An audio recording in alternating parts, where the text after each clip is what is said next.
নমস্কার, আপনারা দেখছেন চ্যানেল এবিসি। আমি বিজয়, আর প্রত্যেক দিনকার মতো আপনাদের সামনে উপস্থিত হয়ে গেছি।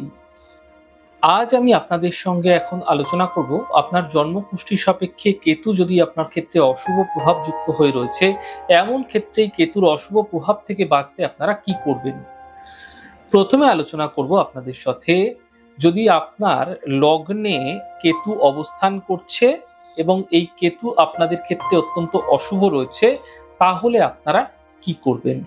দেখুন, বাঁদরকে যদি সম্ভব হচ্ছে ছোলা এবং গুড় একসাথে মিশ্রণ করে আপনারা প্রত্যেক মঙ্গলবার দিন খাওয়ান। চন্দনের তিলক প্রত্যেক দিন আপনারা কপালে করুন, রক্তচন্দন হতে পারে। মন্দিরের পুরোহিতদের বস্ত্র দান করার চেষ্টা করুন অমাবস্যা যুক্ত দিনে। যদি এই প্রক্রিয়া আপনারা ক্রমাগত করে যাচ্ছেন, এতে লগ্নে অশুভ কেতুর দুষ্প্রভাব থেকে আপনারা অবশ্যই বাঁচতে পারবেন। দ্বিতীয় স্থানে যদি আপনাদের ক্ষেত্রে কেতু অবস্থান করছে এবং কেতু যদি আপনার ক্ষেত্রে অশুভ রয়েছে, এই অশুভ কেতুর দুষ্প্রভাব থেকে বাঁচতে আপনারা কি করবেন। দেখুন, হলুদের তিলক প্রত্যেক দিন স্নানের পরে আপনারা কপালে অবশ্যই করুন। গুঁড়ো হলুদ, কাঁচা হলুদ মিশ্রিত করে করতে পারেন। চরিত্রকে সর্বদা ঠিক রাখতে চেষ্টা করুন, চারিত্রিক দিকে কোনো রকম ভাবে অসংযমিতা আসতে দেবেন না। যদি এই প্রক্রিয়া আপনারা করছেন, এতে দ্বিতীয়ভাবে থাকা কেতুর অশুভ প্রভাব থেকে আপনারা অবশ্যই বাঁচতে পারবেন।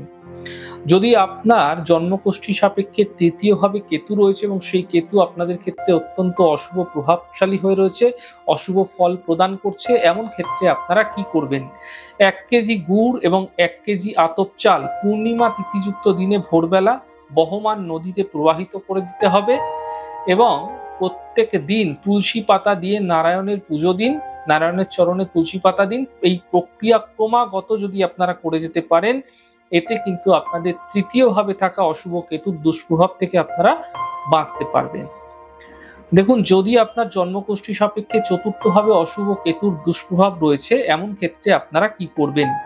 এই কেতুর অশুভ প্রভাব থেকে বাঁচতে আপনারা মা বা মাতৃস্থানীয় কোনো মহিলাকে বস্ত্র দান করুন, বন্ধু স্থানীয় ব্যক্তিকে সম্মান করুন।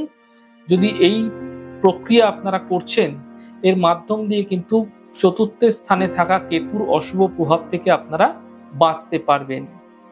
দেখুন, পঞ্চম স্থানে যদি কোনো জাতক জাতিকার জন্মকুষ্ঠীতে কেতুর অবস্থান হয়ে রয়েছে এবং কেতু তার জীবনে জন্মকুষ্ঠী সাপেক্ষে অশুভ ফল প্রদান করছে, এমন ক্ষেত্রে সেই কেতুর দুষ্প্রভাব থেকে বাঁচতে আপনারা কি করবেন। দেখুন, রূপোর তৈরি নাগ একটি তৈরি করে নিন এবং সেই নাগ আপনারা কিন্তু রেগুলার পুজো করুন।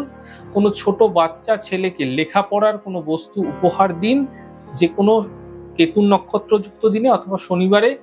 প্রতিদিন ভগবান সূর্যদেবের উদ্দেশ্যে জল অর্ঘ্য দিতে থাকুন। এর মাধ্যম দিয়ে পঞ্চম স্থানে থাকা অশুভ কেতুর দুষ্প্রভাব থেকে আপনারা অবশ্যই বাঁচতে পারবেন।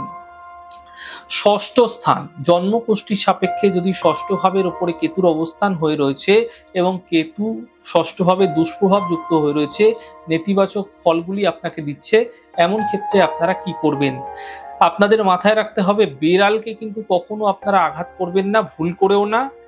বিছানার চাদর কাচবার সময় জলে 1 চামচ নুন অবশ্যই দেবেন এবং কেশর যুক্ত দুধ প্রত্যাহিকভাবে সামান্য হলেও পান করবেন। এই প্রক্রিয়া যদি ক্রমাগত করে যাচ্ছেন, তাহলে ষষ্ঠভাবে থাকা কেতুর অশুভ প্রভাব থেকে আপনারা অবশ্যই বাঁচতে পারবেন।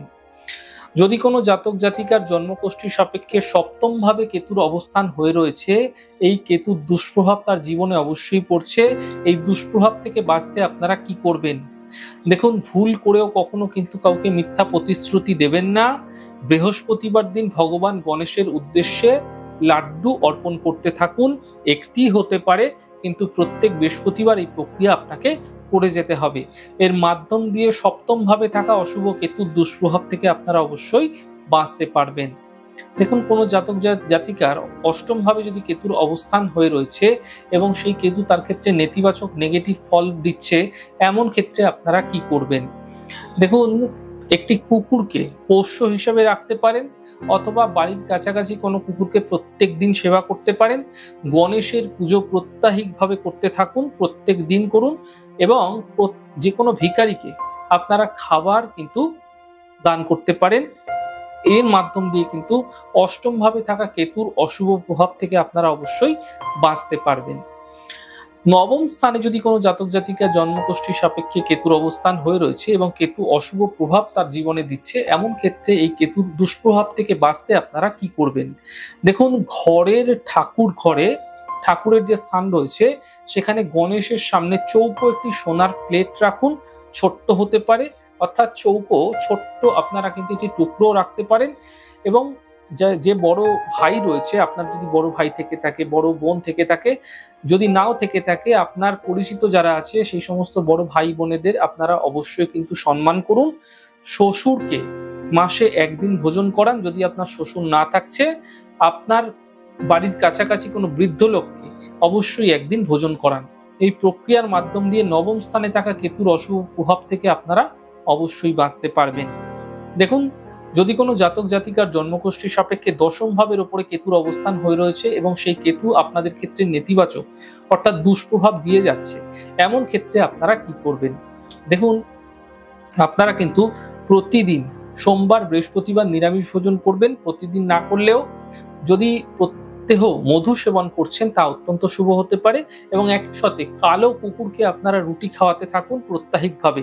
যদি এই প্রক্রিয়া আপনারা করে যাচ্ছেন, এর মাধ্যম দিয়ে দশম স্থানে থাকা অশুভ কেতুর দুষ্প্রভাব যা আপনার কর্মস্থানের উপরে পড়ছে, সেই অশুভ প্রভাব থেকে কিন্তু আপনারা বাঁচতে পারবেন। একাদশ স্থান, দেখুন, সাফল্যের স্থানের উপরে যদি কেতুর অবস্থান হয়ে যাচ্ছে, তাহলে কেতু আপনার জীবনে নিশ্চিতভাবে কোনো অশুভ প্রভাব আপনাকে দিতে পারে। এই অশুভ প্রভাব থেকে বাঁচতে আপনারা প্রত্যেক দিন কালো কুকুরকে অবশ্যই খাওয়ান, রুটি খাওয়াতে পারেন বা পোষ্য হিসাবে তাকে আপনার গৃহের ভেতরে রাখতে পারেন। সবুজ বর্ণের পোশাক নিজে পরিধান করার চেষ্টা করুন বেশিরভাগ সময়কালে, গুরুত্বপূর্ণ কাজ করার সময়কালে।